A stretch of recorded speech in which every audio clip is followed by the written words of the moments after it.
이제 브로드캐스트가 시작됩니다. 모든 참석자가 듣기 전용 모드였습니다. 안녕하세요. 텔레다인 르크로이에서 마케팅 업무를 담당하는 성은숙입니다. 텔레다인 르크로이는 오실로스코프, 시리얼 데이터 분석기, 프로토콜 분석기의 리더로서 복잡한 전자신호에 대한 빠른 측정과 분석, 검증이 가능한 테스트 솔루션을 제공하고 있습니다. 오늘은 지난 시간에 이어 천 베이스 T1 자동차 이동의 측정 파트 2 웨비나가 진행됩니다. 본 웨비나는 약 50분간 데모와 함께 진행될 예정이며 질문이 있으실 경우에 질문창에 입력해 주시면 Q&A 시간에 답변 드리도록 하겠습니다. 마지막으로 웨비나 종료 후에 진행되는 설문에 참여 부탁드리겠습니다. 그럼 오창훈 이사님을 모시겠습니다. 안녕하세요. 텔레다인 르크로이 기술지원팀 오창훈입니다. 아마 지난 파트 1에 참석하신 분들도 계시고 이번이 처음인 분도 계실 것 같은데요. 오늘은 오토모티브 이더넷 컴플라이언스 테스트 중에서 MDI 리턴 로스하고 모드 컨버전에 관련된 부분에 대해서 좀 더 알아볼 거고요. 그리고 그 후에 디버깅 툴에 대해서, 그러니까 디코딩하고 업다운 스트림을 어떻게 세퍼레이션 해가지고 디코딩을 할 수 있는지 이거에 대해서 말씀을 드리도록 하겠습니다. 혹시 지난 파트 1, 그러니까 일렉트리컬 테스트에 대해서 관심 있으신 분은 저희가 온디맨드로 지난번 세미나를 올려놨거든요. 그 부분을 한번 읽어보시면 도움이 될 것 같습니다.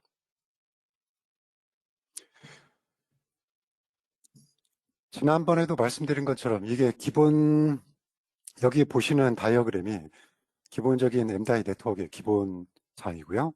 그리고 지난번에 다뤘던 부분은 이 안쪽에 있는, 그죠? 이 커넥터에서부터 안쪽에 시그널 퀄리티나 그러니까 시그널 특성들을 판단하는 일렉트리컬 테스트에 대해서 알아봤습니다. 이번 시간에는 우리가 이 커먼 모드 초크라든가 또는 파워 오버 딜레이 라인 때문에 그 안에 있는 L 성분 때문에 굉장히 많은 뭐랄까요 리플렉션이나 또는 주파수에 대해서 신호의 특성들이 달라질 수가 있습니다. 그리고 자동차 환경 자체가 EMI, EMC에 대해서 굉장히 좀 중요하게 생각하고 있는데 외부에서 들어오는 노이즈들이 실제 그 인터커넥트 이 오토모티브 이더넷에 영향을 줄 수도 있어요. 그래서 외부에서 오는 노이즈들, 디퍼런셜 노이즈도 있을 테고 커먼 노이즈도 있을 텐데 여기서는 이 커먼 노이즈에 의해서 디퍼런셜 쪽으로 어떻게 변환돼서 신호가 나오게 될 거냐. 그리고 주로 오늘 다루는 내용들은 케이블에 관련된 내용이 아닙니다. 그러니까 케이블 자체가 통과 특성이 어떻고 어디에서 리플렉션이 나고 물론 이것도 포함될 수는 있지만 실제로는 커넥터하고 네트워크 내부의 인터페이스에 대한 리턴 로스를 확인하는 그런 작업이 될 겁니다. 그래서 이건 TC8하고 TC12에 아마 규정이 됐고요. 커넥터나 또는 케이블 관련돼서는 다른 그 커미티의 문서를 좀 확인을 하셔야 될 것 같습니다. 일반적으로 신호를 다룬다 그러면 대부분 다 내가 전송한 신호들이 저쪽 리시버 쪽에서 100%다 보여지기를 원합니다. 그래서 반사돼 가지고 일부가 전송이 안 되거나 또는 반사에 의해서 신호가 왜곡되는 것을 어떤 엔지니어라고 하면 다 싫어하게 될 겁니다. 결국에 반사가 일어났다. 그리고 어떤 것들이 내가 원하지 않는 노이즈를 만들어냈다. 이런 것들은 내가 원하는 신호를 모두 다 전달하지 못했다는 이야기하고 같아요. 그래서 이런 것들을 어떻게 특성화하고 또 내가 개발한 디바이스가 이런 외부적인 요인에 대해서 어느 정도의 내성을 가지고 있는지 이런 것들을 테스트하는 그 절차와 어떤 걸 보게 될 건지에 대한 것들에 대해서 오늘 말씀을 드리도록 하겠습니다. 보통 TDR이나 네트워크 아날라이즈를 이용해서 반사 특성이나 또는 통과 특성 이런 걸 보게 되는데요. 두 가지는 이제 어떤 그런 특성들을 정량화하는 데에서는 이제 같은 결과를 주는데, 타임 도메인 리플렉토메터, 그러니까 TDR이라고 부르는 장비 같은 경우에는 일반적으로 타임 도메인에서 보기 때문에 펄스를 쏩니다. 스텝 펄스를 쏘거나 아니면 임펄스 모양의 펄스를 쏴가지고 얘가 어떻게 나한테 다시 되돌아오는지를 보고, 어떤 임피던스의 반사가 일어난 위치나 또는 임피던스 미스매치에 의해서 어느 정도의 크기로 나한테 다시 되돌아왔는지 라는 것들을 정량화할 때 주로 이제 사용을 하고요. 그리고 네트워크 애널라이저 같은 경우는 보여지는 수평축 자체가 프리퀀시 도메인입니다. 주파수 도메인이고요.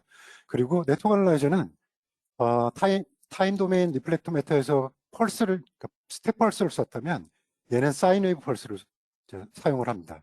그래서 특정한 10MHz 신호를 쏘아보고 되돌아오는 신호를 보고요. 15MHz를 쏘고 되돌아오고 계속 주어진 스텝별로 사인 웨이브를 주고 되돌아오는 파형들을 계속해서 관측을 하고 그때 당시에 반사량들을 계산하고 정량화를 해줍니다.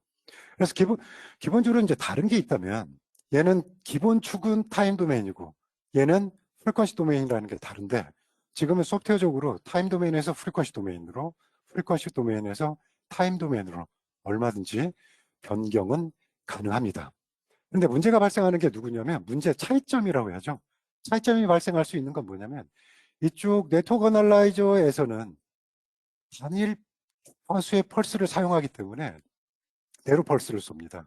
그래서 협대역이라고 부르고요. 협대역 장치라고 부르고, 이렇게 되면 주변 노이즈들, 다른 노이즈들을 받지 않아요. 그래서 시그널 투 노이즈 레이쇼가 굉장히 좀 좋은 특성을 가지고 있고요. 타임 도메인 같은 경우에는 임펄스를 쏘고 임펄스 리스폰스를 보거나 스텝 펄스를 쏘고 스텝 펄스 리스폰스를 보기 때문에 이 스텝 펄스하고 이 임펄스에는 굉장히 넓은 대역, 그러니까 임펄스가 포함하고 있는 넓은 대역까지 모두 다 주파수 축에 포함을 하게 되어 있습니다. 분석 과정에서. 그래서 전 노이즈가 각 프리퀀시에 영향을 주기 때문에 이 네트워크 애널라이저보다는 TDR 장비에서 프리퀀시 도메인을 돌렸을 때 시그널 투 노이즈 레이쇼가 네트워크 애널라이저보다는 약간 낮습니다. 하지만 두 장비 모두 다 우리가 일렉트리컬 그런 PCB나 어떤 디바이스를 보기에는 충분한 다이나믹 레인지를 가지고 있다고 보면 되겠습니다. 그래서 모두 다 이 두 가지 장비 모두 다 타임 도메인에서 또는 프리퀀시 도메인에서 시작을 했지만 결과적으로 보여주는 것은 매그니튜드하고 페이즈 두 가지에 대한 특성들을 모두 다 반영을 하고 있습니다.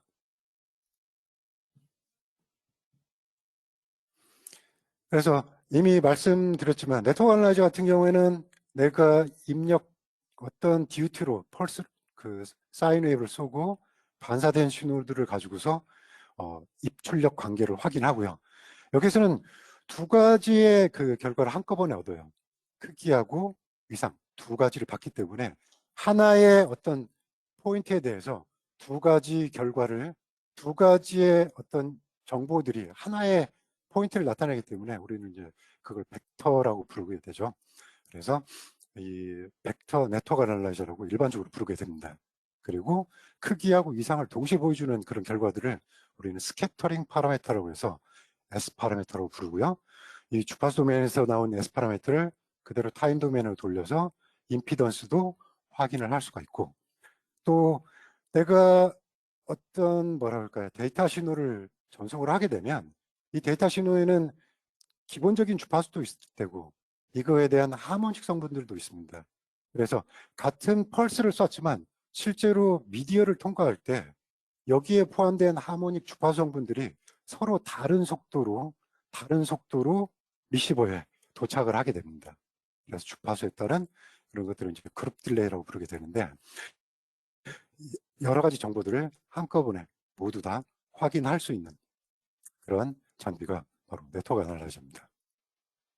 그래서 보통 네트워크 애널라이저에서는 기본적으로 우리가 어떤 신호에 모르는 장치 내에 어떤 신호를 쐈다 그러면 결과를 보고 두 가지를 트랜스퍼 펑션에서도 마찬가지고요. 두 가지를 보통 비교를 하는데 비교를 그러니까 하고 싶어하는 기준을 아래쪽에 둡니다. 입력 파형 그리고 출력 파형이 어떠냐.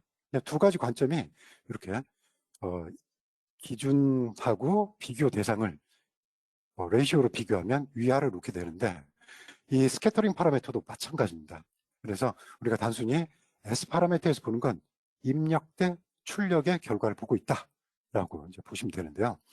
S 파라미터에 대해서 이제 말씀을 드릴 수 있는 게 뭐냐면 우리가 지금 오토모티브 이더넷은 기본적으로 디퍼런셜 신호입니다. 데이터 플러스 마이너스 두 개가 전송이 되고요. 그러려면 미디어에서도 포지티브 펄스가 들어가는 부분, 네거티브 신호가 들어가는 부분, 그리고 포지티브가 출력되고 네거티브가 출력되고 결과적으로 보면 포트 수로 따져보면 하나, 둘, 셋, 네 개의 포트가 입력과 출력 포트가 있게 됩니다. 그리고 단순히 이 상태에서 신호를 보게 되면 싱글 엔디드 우리는 S 파라미터를 부르고요. 그러면 내가 실제로 오토모티브 이더넷에서는 플러스와 데이터 플러스와 마이너스가 하나 묶여가지고 포트가 된단 말이죠. 그러면 이 두 가지 관점 묶어가지고 전체 두 개의 입력되는 하나를 디퍼런셜 페어의 포트 1번으로 출력되는 포트 두 개를 묶어서 디퍼런셜 페어의 포트 2번으로 나눠볼 수가 있고요. 이렇게 되면 우리는 하나의 실제 물리적인 포트는 4개지만 포트 입력 포트 하나, 출력 포트 하나. 그래서 우리는 이것을 믹스드 모드 S 파라미터로 부릅니다. 그래서 이 부분에서 싱글 엔드를 보면 내가 데이터 플러스 신호는 2번으로도 출력될 수 있지만요. 이 라인이 커플링 되어 있다면 1번에서 들어가는 이 신호가 3번으로도 출력돼서 나올 수도 있고요. 커플링 돼서요. 그러면 이건 우리는 리얼 앤드 크로스오버에 부를 테고요. 1번 신호가 반대쪽 멀리 있는 이쪽으로 나오면 파인드 크로스토크라고 부를 겁니다. 오늘 보게 될 내용들은 이 디퍼런셜 페어에서 믹스드 모드의 입력, 출력 이 두 가지 관계를 살펴보도록 하겠습니다.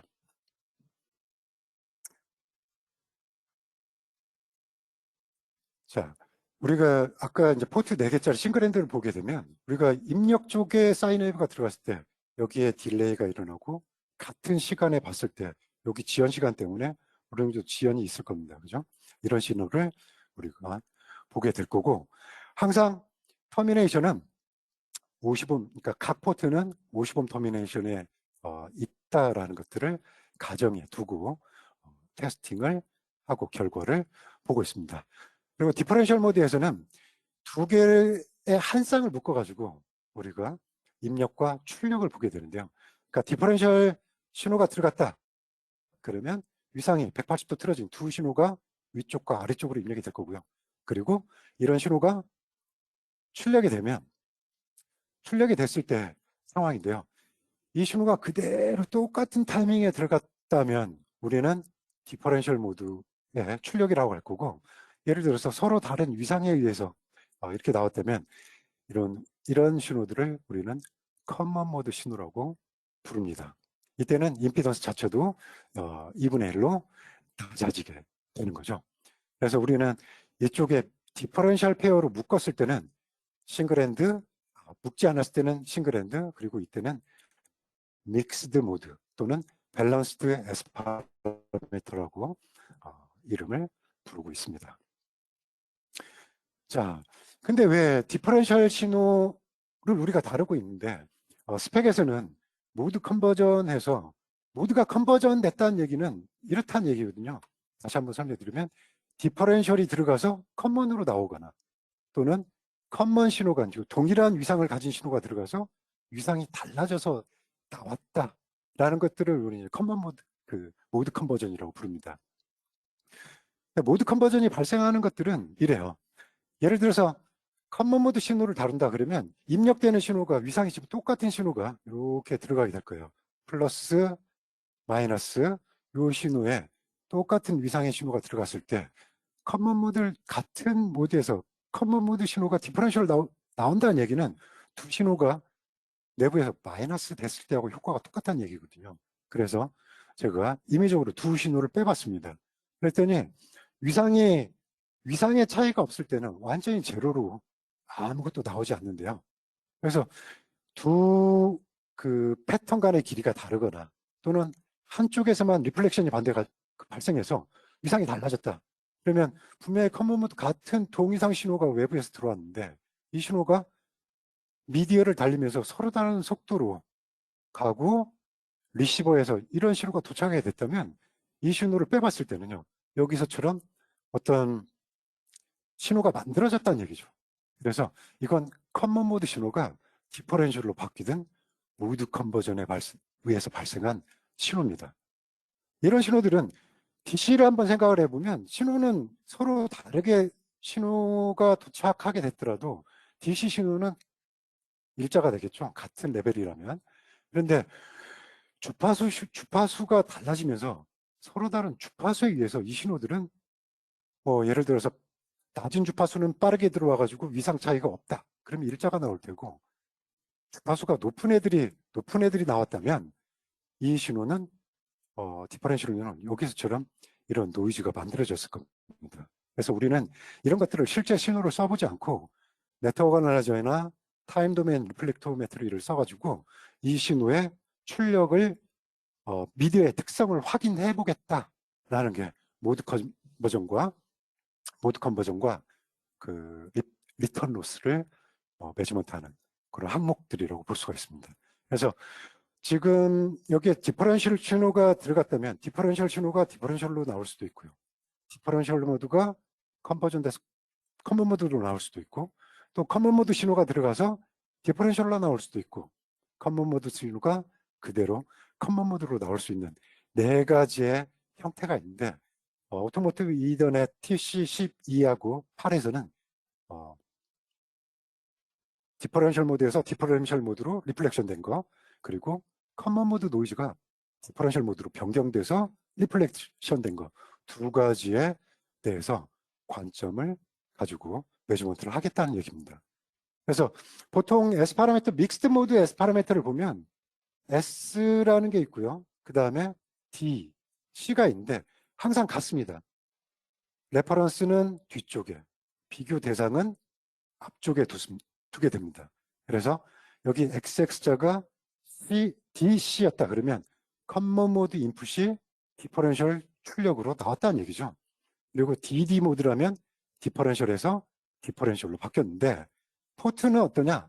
1번에서 2번으로 출력된 거 또는 1이었다면 1번에서 들어가고 1번에서 출력된 리턴 로스를 확인해 보겠다. 확인해 봤다. 뭐 이런 얘기라고 해석을 할 수가 있겠습니다.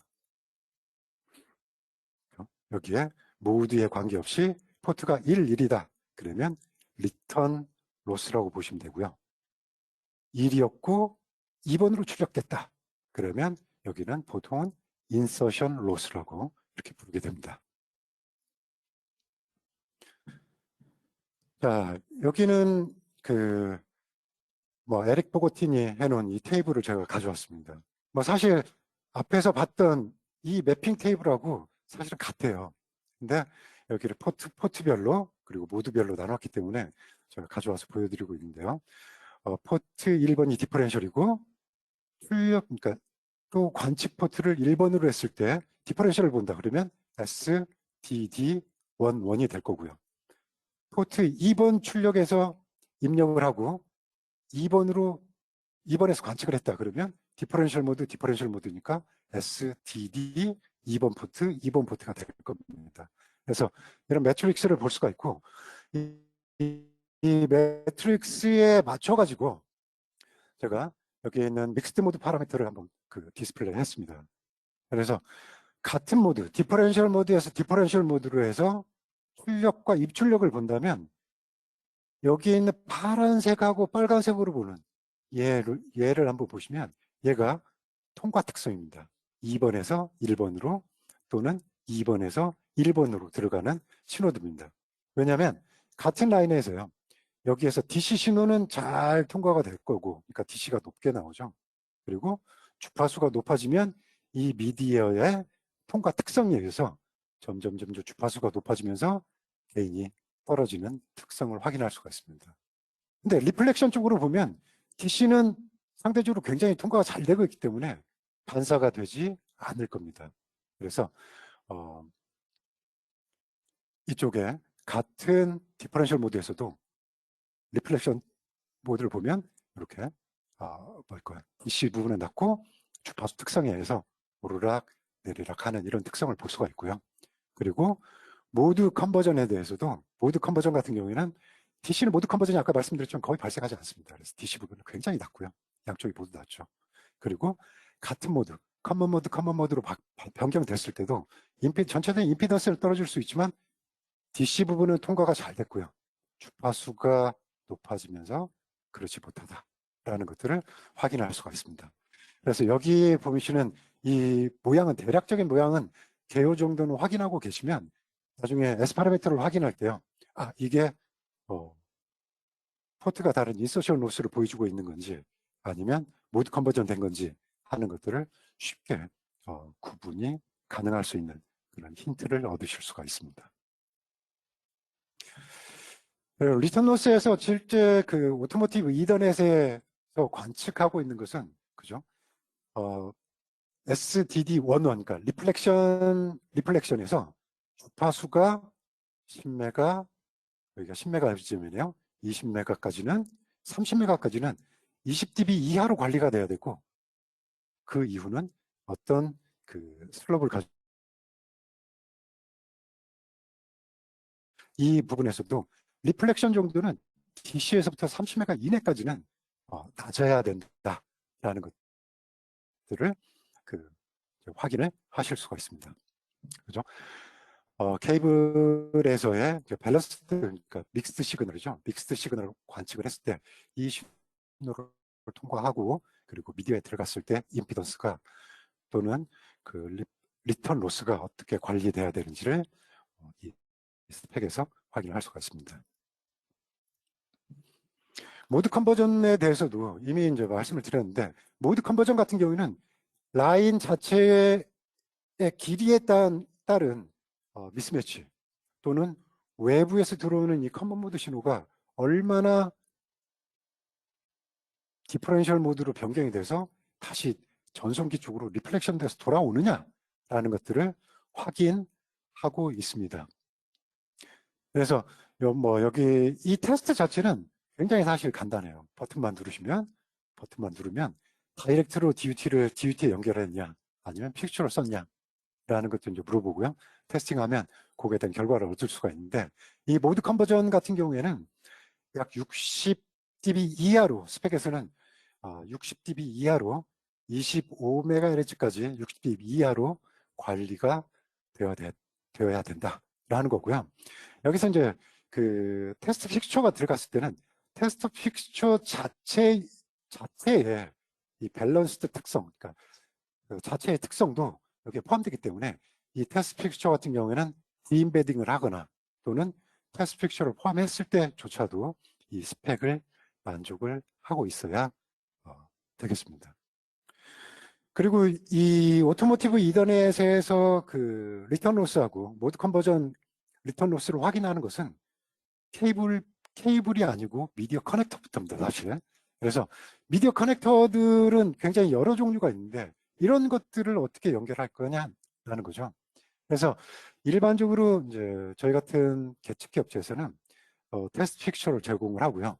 따로 예를 들어서 미니 50에서 또 잘라가지고 뭐라 그럴까요? RJ45로 바꾸거나 이런 변경되는 거 없이 이런 데서부터 케이블 로스가 발생하고 있기 때문에 절단이 필요하다면 이걸 바로 테스트 픽처에 연결해서 바로 어떤 미니 50이나 또는 타이코 일렉트릭 메이트 이넷이나 맷 이넷이나 이쪽에 다이렉트로 연결할 수 있도록 이런 그 서비스를 제공을 하고 있습니다. 아니면 지난번에도 말씀드렸지만 그 인하우스 픽처를 제공을 직접 제작을 하셔가지고 이 부분에 딜레이 타임 딜레이하고 또는 리턴 로스 통과 특성 정도는 확인하시고 이게 스펙에 만족하고 있다면 그런 그 홈메이드의 픽스처를 사용하셔도 사용하신다면 훨씬 더 편리하게 이런 미디어에 대한 리턴 로스를 확인할 수 있을 것 같습니다. 지금 여기에서 보여드리고 있는 것은 텔레다인 르크로이의 픽스처의 특성을 포함해서 이 앞쪽에 있는 건 제거를 하고 그 이후에 있는 이런 뭐죠? 미디어 자체의 특성들을 파악하고 있는 모습입니다. 자, 그러면 이런 테스트를 할 때 어떻게 테스트를 해야 되냐? 이건 뭐죠? TC8 그리고 TC12 쪽에 설명이 되어 있는데요. 디바이스는 반드시 슬레이브 모드 오퍼레이션에 되어 있어야 된다. 그리고 얘는 100옴 캐릭터리스틱 임피던스에 체결이 되어 있어야 된다라고 되어 있는데요. 이게 무슨 말이냐면 예를 들어서요. DUT를 그냥 전원도 온하지 않고 그냥 놔뒀다. 그러면 칩셋이 이네이블 상태가 아닙니다. 액티브 상태가 아니라는 얘기죠. 그러면 칩셋 안쪽에 있는 핀 다리까지밖에는 내가 전송한 펄스가 가지 못해요. 그리고 그게 오픈되어 있기 때문에 100%다 되돌아옵니다. 그러면 리턴 로스에서도 DC 성분이 낮아야 되는데 모든 성분이 다 돌아왔기 때문에 0dB가 될 거고요. 제대로 측정을 할 수가 없습니다. 그래서 DUT는 반드시 칩셋이 액티브되어 있는 상태가 되어 있어야 되는데 액티브가 되려면 이 오토모티브 이더넷에는 두 가지 모드가 있어요. 마스터 모드이거나 슬레이브 모드이거나. 근데 마스터 모드에 놓게 되면요. 백베이스 T1 같은 경우에는요. 아이들 신호 그리고 샌드 Z, 샌드 G죠. 제로 커맨드를 내놓는 다시 또 샌드 Z 그리고 샌드 아이들 이런 것들을 계속해서 반복해서 내놓게 됩니다. 아이들 신호와 어떤 커맨드가 섞여 있는 커맨드 신호예요. 이런 신호가 출력되고 있다면 DUT에서 내가 사인웨이브를 줬을 때 온전하게 DUT를 전부 다 볼 수가 없습니다. 그죠? 그리고 백베이스 모드의 DUT를 슬레이브 모드로 놨을 때는 얘는 캄 상태입니다. 하지만 다른 게 누구냐면 얘는 이 안쪽에 있는 MDI 칩셋이 이네이블 상태예요. 그래서 이네이블 상태에서 마스터가 보내는 이 신호, 센 G 상태나 샌드 I 상태를 보고 동작할 수 있는 이니셜 모드에 들어갈 수 있는 대기 모드에 되어 있습니다. 그래서 이렇게 슬레이브 모드가 되어 있다면 둘 다 캄 상태이기 때문에 여기에 내가 펄스를 쏠 수도 있고 사인웨이브를 쐈을 때도 온전하게 원래 신호만 받아들일 수가 있게 되는 겁니다. 1000베이스 T1에서도 마찬가지입니다. 1000베이스 T1에서는 센 G 신호, 그러니까 나는 제로 커맨드를 보내고 그 다음에 샌드 아이들, 센 제로, 센 제로, 아이들 제로, 센 제로 이것들을 계속 반복하고 있는 거죠. 언제까지요? 리시버가 슬레이브 모드가 센 제로 상태에서 링크 업되기를 기다리고 있는 겁니다. 이 상태가 되면 둘이 샌드 제로, 아이들 그리고 기타 다른 스크램블링 스테이터스라든가 여러 가지 상태를 보면서 이제 동작을 하게 되겠죠. 그래서 이 리턴 로스하고 모드 컨버전 상태를 보기 위해서는 둘 다 슬레이브 모드에서 테스트를 하셔야 디바이스가 액티브 된 상태에서 확인을 할 수가 있습니다. 이런 테스트만 돼 있다면 지난번에도 말씀드렸지만 컴플라이언스 테스트 자체는 굉장히 간단하게 내가 100베이스 보겠다, 1000베이스 TDR 보겠다, 여기 TDR이라고만 돼 있지만 여기서 리턴 로스의 모드 컨버전까지 모두 다 확인을 합니다. 선택만 해주고 고 하면 어떤 식으로 픽스처를 연결해야 되고, 그죠? 연결해야 되고, 그리고 내가 계측기의 포트는 이때는 테스트 픽스처 포지티브에 또는 네거티브에 어떻게 연결해야 된다라는 안내도가 나오고요. 그대로 측정을 하게 되면 결과는 쭉 해서 전체적으로 모든 결과 테스트를 할 수가 있는 상태가 됩니다. 자, 오늘 이제 제가 집중해서 설명드리려고 했던 것은 여기 모드 컨버전과 리턴 로스 부분입니다. 그리고 대부분 많이 이제 궁금해하시기도 했던 부분들이 이 부분이에요. 스펙들은 자꾸 테스트 스펙들은 변하기도 하고요. 합니다. 그래서 여기서 이제 최근에 올려놓은 21년 4월 버전에서 모두 디바이스는 이 테스트를 하기 위해서 슬레이브 모드로 있어야 되고, 또 왜 슬레이브 모드에 들어가 있어야 정확한 측정을 할 수 있는지에 대해서 좀 시간을 좀 더 할애를 했습니다. 자, 근데 제가 여기에 이제 뒷부분에 이제 아주 간략하게 이제 설명을 드리려고 하는 내용은 디버깅에 관련된 내용입니다. 디버깅을 하기 전에 제가 오토모티브 이더넷 데피니티브 가이드라는 책이 한 권 있어요. 그 책이 아마 챕터는 8번이었나? 라는 게 이제 기억이 되는데, 카툰이 하나 나옵니다. 그래서 기존에 제 생각에는 이제 두 엔지니어, 이분은 마스터쯤 되나 봐요. 그리고 엔지니어가 새로 와가지고 물어봅니다.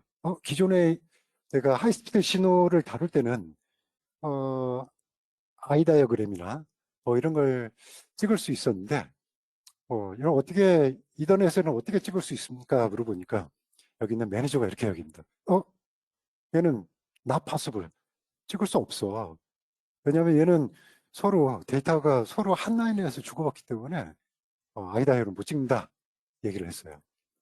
그럼 내가 신호라도 중간에서 좀 보고 싶다. 그랬더니 여기서 똑같은 얘기를 하죠. 트랜잭션은 RX, TX, 그러니까 RX하고 TX 신호가 모두 다 한 라인에 보기 때문에 신호를 프로빙을 했다고 해도 구분할 수도 없고 판단할 수 없다. 뭐 이런 얘기를 계속 하고 있어요. 결국에 뭐 어깨를 축 목을 누들추리고 가면서 캔이나 린이나 플렉스레이 같은 경우는 신호를 볼 수 있었는데 결국 얘는 못 보는구나. 그죠? 라고 이제 돌아가는데 이제 두 가지가 있습니다. 이 매니저가 만약에 르크로이의 이 솔루션을 알았다면 소개를 해드렸을 건데 이분은 이거에 대해서 잘 모르고 계셨던 것 같아요. 그리고 두 번째 있는 이 엔지니어 같은 경우에는 엔지니어가 계속해서 여기 포기하지 않았어요. 포기하지 않고 르크로이에 계속 몇 년간 요청을 했습니다. 그래서 르크로이는 이런 엔지니어 분들을 위해서 두 가지의 솔루션을 한 2년 반 됐나 봐요. 2년 반 전에 디버깅 솔루션으로 해서 이분이 보고 싶어 했던 아이다이어그램, 그리고 중간에서 신호를 분리해서 볼 수 있는 디코드 솔루션을 내놨습니다.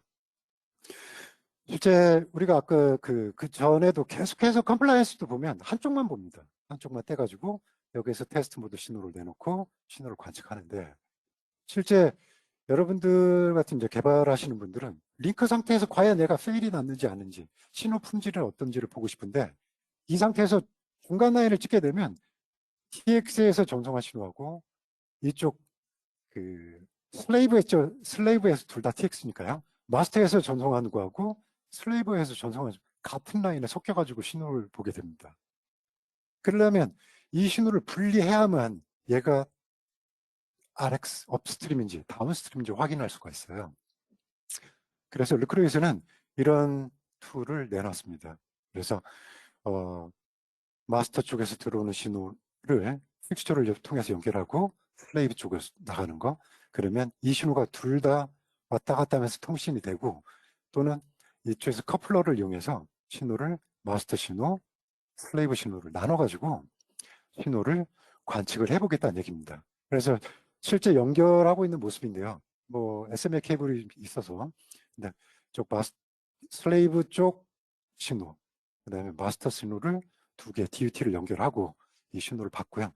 여기에 있는 것은 마스터 신호를 채널 1번과 2번에, 슬레이브 신호를 채널 3번과 4번에 연결해서 따로따로 분리해서 신호를 관측을 하겠다는 얘기입니다. 그래서 여기에서 보시는 것처럼 두 개의 신호를, 마스터 신호하고 슬레이브 신호를 나눠서 아이 다이어그램을 확인하실 수도 있고요. 그리고 여러분들이 이제 많이 궁금해 하시는 게 이런 거죠.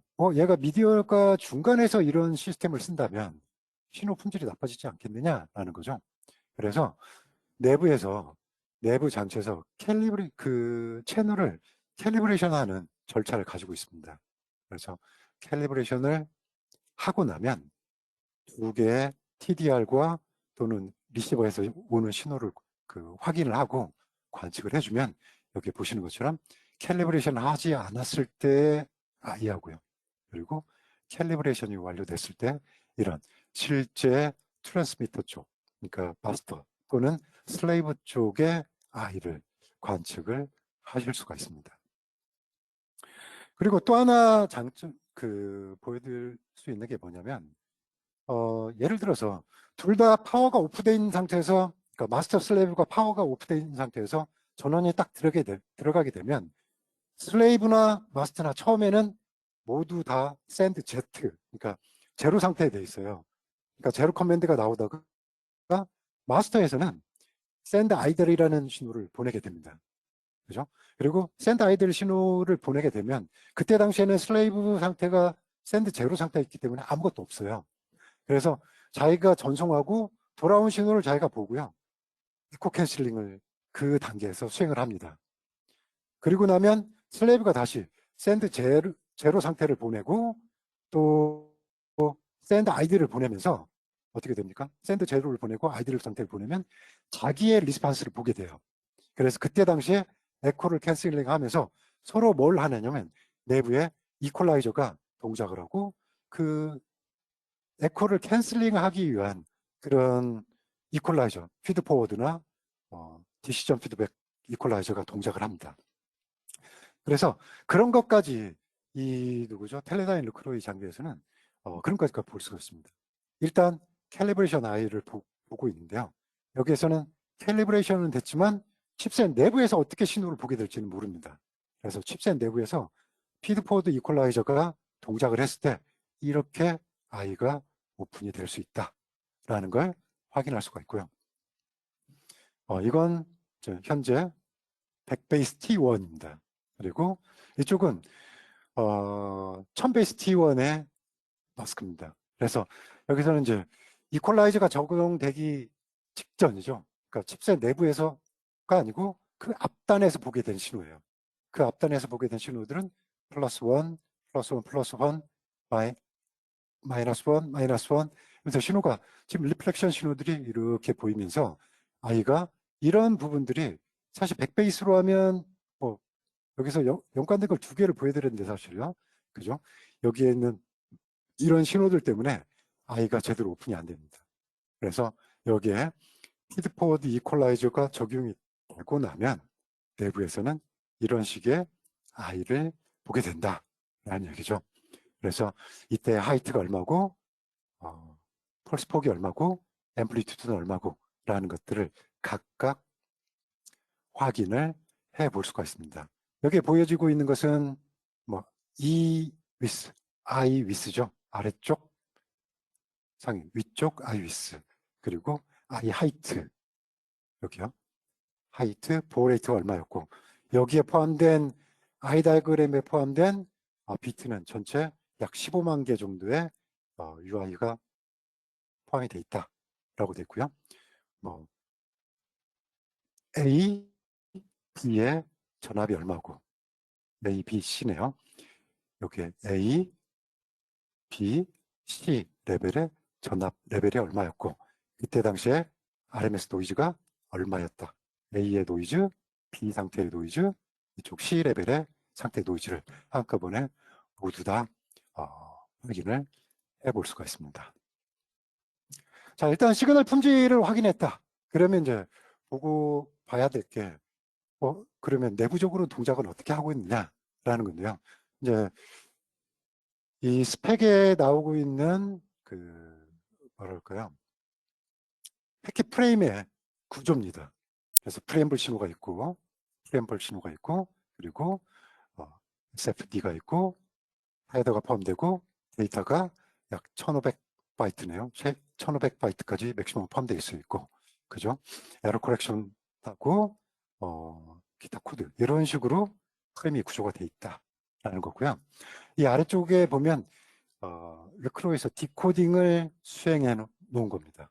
그래서 여기서부터 여기까지 약간 회색으로 보이는 부분이 프리앰블 부분이고, 그다음에 여기 SFD, 그리고 데이터 어드레스, 소스 어드레스, 타입 랭스가 보여지는 그 헤더 부분, 그리고 타입 랭스까지, 타입 랭스는 여기 노란색이네요. 타입 랭스까지 보여주고, 데이터 패킷, FCS 부분, 이런 부분이 있고, 이 부분을 확대를 했더니 이렇게 해서 어떤 정보가 이런 식으로 보여지고 있다.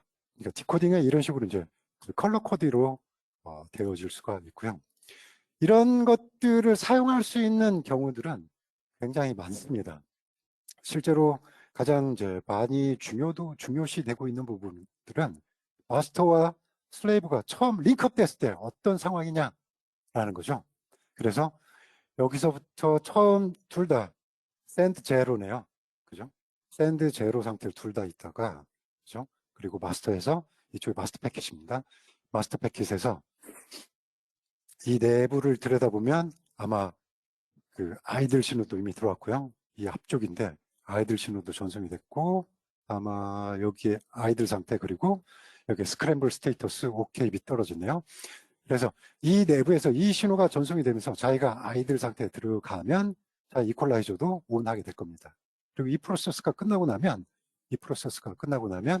이 슬레이브에서도 마찬가지로 샌드 아이들을 보내고, 그리고 스크램블 스테이터스도 오케이 상태를 주고받는 것을 이 모습에서 확인을 해 볼 수가 있습니다.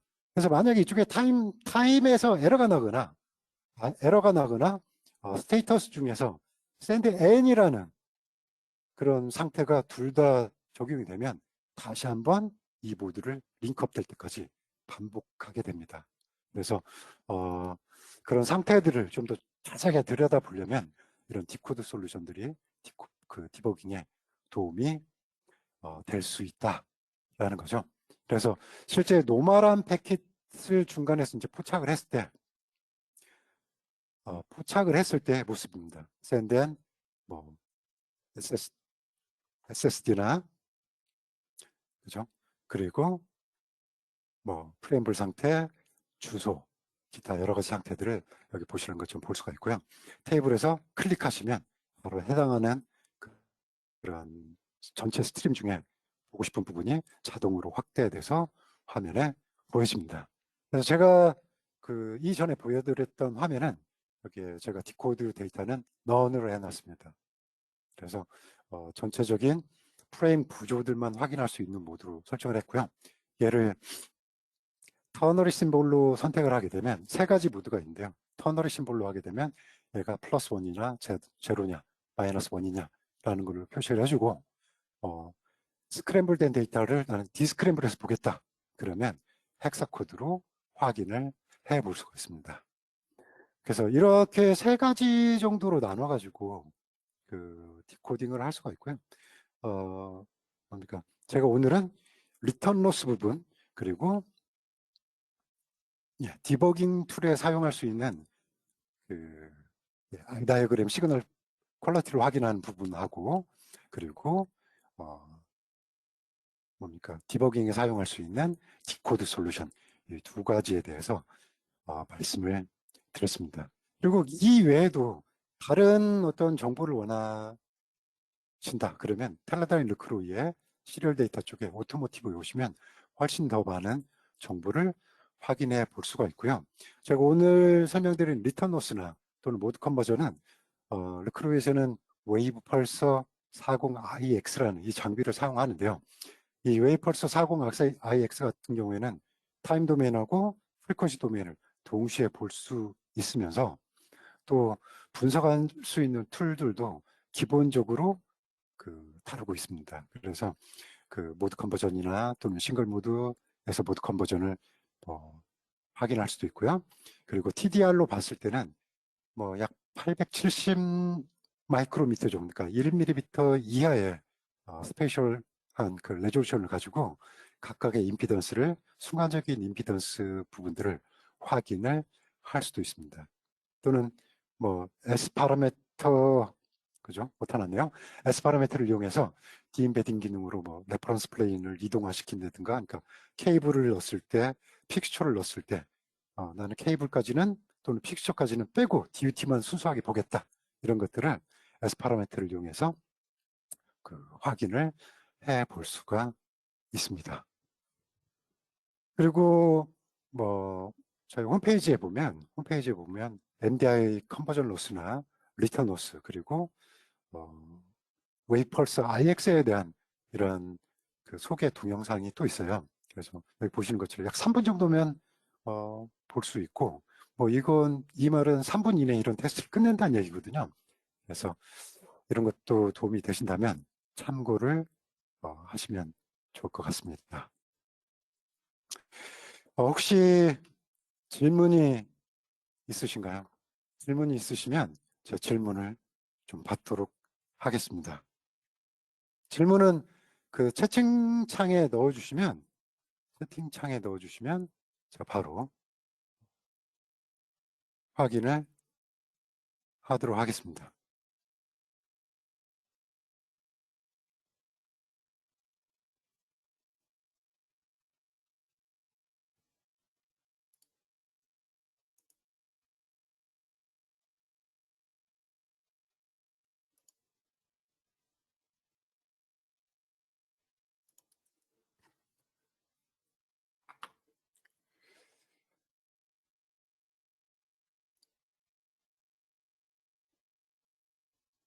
자, 이걸 질문이 들어오는 동안에 제가 여기 실제로 이게 첨베이스 T1이나 이런 걸 보여드렸는데 현재 단품 한쪽밖에 있질 않아서요. 이것만 가지고 실제 스코프에서 I 다이어그램을 확인하는 부분을 한번 확인을 해보겠습니다. 현재 채널 1번과 2번은 마스터 모드에서 입력되고 있는 그 신호, 그러니까 아이들 신호입니다. 아이들 신호를 가지고 한번 I 다이어그램 그려보겠는데요.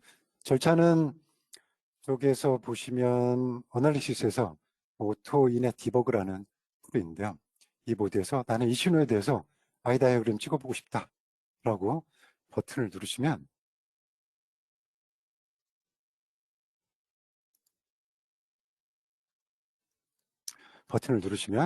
여기 보시는 것처럼 I 다이어그램은 바로 화면에 좀 나눠볼까요?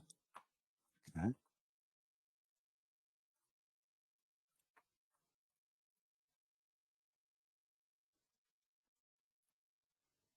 자, 이런 식으로 I를 바로 그려볼 수가 있어요. 그리고 나는 이 신호를 가지고 리시버에 입력되는 신호를 확인하고 싶다 그러면 인풋 시그널을 확인하면 이 신호가 바로 디스플레이를 좀 더 다른 디스플레이를 한번 써볼게요.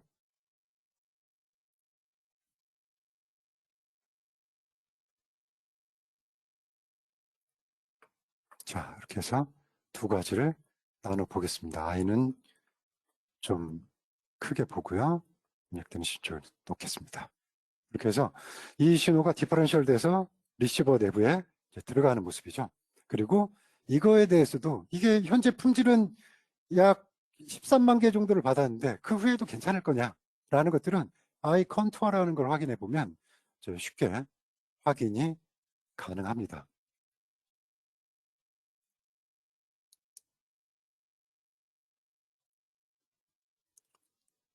그래서 여기 노란색으로 보이는 것은 10의 세제곱 돼 있으니까 그죠? 1000개 받았을 때 그리고 100만 개 받으면 I가 이 녹색 선까지 이렇게 들어올 거래요. 여기서도 마찬가지고요. 그래서 미리 이런 것들을 이제 BR 레이터로 확인해 볼 수 있고요. 예를 들어서 나는 BR을 뭐 마이너스 12제곱까지 확인을 해보겠다. 그러면 9제곱까지밖에 안 되네요. 그러면 9제곱, 그러니까 9제곱 받았을 때는 어디까지 얘가 넘어갈 거냐라는 것들을 확인할 수가 있고요. I의 위스, 그리고 하이트, 심볼 레이트, 뭐 몇 개나 받아졌는지, 그리고 평균 레벨하고 노이즈 레벨까지 확인이 가능합니다. 그리고 어드밴스드에서는 아까 말씀드린 대로 칩 내부에서 피드포워드에 대한 이런 것들을 내부에서 보실 수도 있고요. 한번 이걸 나는 확인하지 않겠다. 그러면 리시버 칩 앞에서의 신호들을 얘가 바로 관측을 해주, 그 결과를 보여줍니다. 그죠? 그리고 적용을 파인드 스케일 하면 좀 더 화면에 맞춰서 적용이 되겠죠?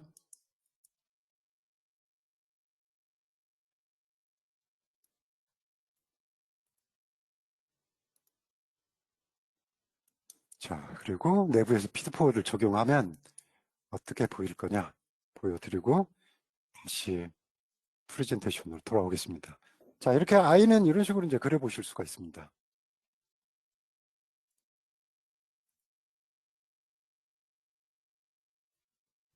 자, 그러면 질문이 하나 들어와서요. 다시 프레젠테이션 모드로 들어오고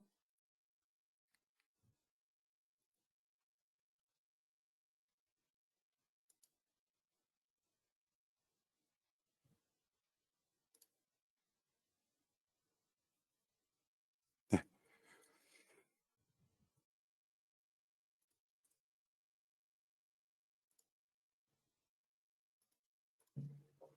자, 질문 보이시나요? 질문이 하나 들어왔는데요. 질문 내용은 이렇습니다. 로스 측정할 때 슬레이브 모드여야 되는데 실제로 DUT가 마스터로 동작하더라도 슬레이브 모드로 변경을 해야 테스트할 수 있는 거냐라고 이제 질문하셨는데, 예, 맞습니다. 내가 마스터 모드로 동작을 하더라도 뭐 예를 들어서 나는 마스터이기 때문에 나는 모드 컨버전이나 리턴 로스를 보지 않겠다. 그러면 이 항목은 테스트하지 않는 거고요. 이럼에도 불구하고 나는 이거에 대한 그 컴플라이언스 스펙에서는 측정을 해야 되니 이걸로 확인해야겠다. 그러면 반드시 레지스터는 슬레이브 또는 외부 커맨드를 이용해서 슬레이브 모드로 바꾸고 변경하고 모드 컨버전 테스트를 해 주셔야 됩니다.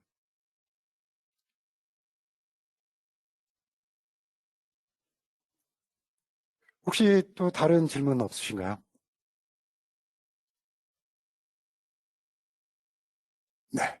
그러면 뭐 오늘은 여기까지 하기로 하고요. 제가 6월에는 하이스피드 시그널에 대한 그 세미나를 2개를 마련을 했습니다. 그래서 기본적으로 아이 다이어그램을 확인하는 그 방법 왜 봐야 되는지, 그리고 지터 측정법, 그리고 여러 가지 뭐 인터심볼 인터페어런스라든가 뭐 여러 가지 하이스피드에서 공통적으로 관심이 있어 하는 내용에 대해서 이틀간에 나눠가지고 그걸 실시할 예정입니다. 그래서 시간을 내주셔가지고 뭐 한 40분 정도씩 진행할 예정이고요.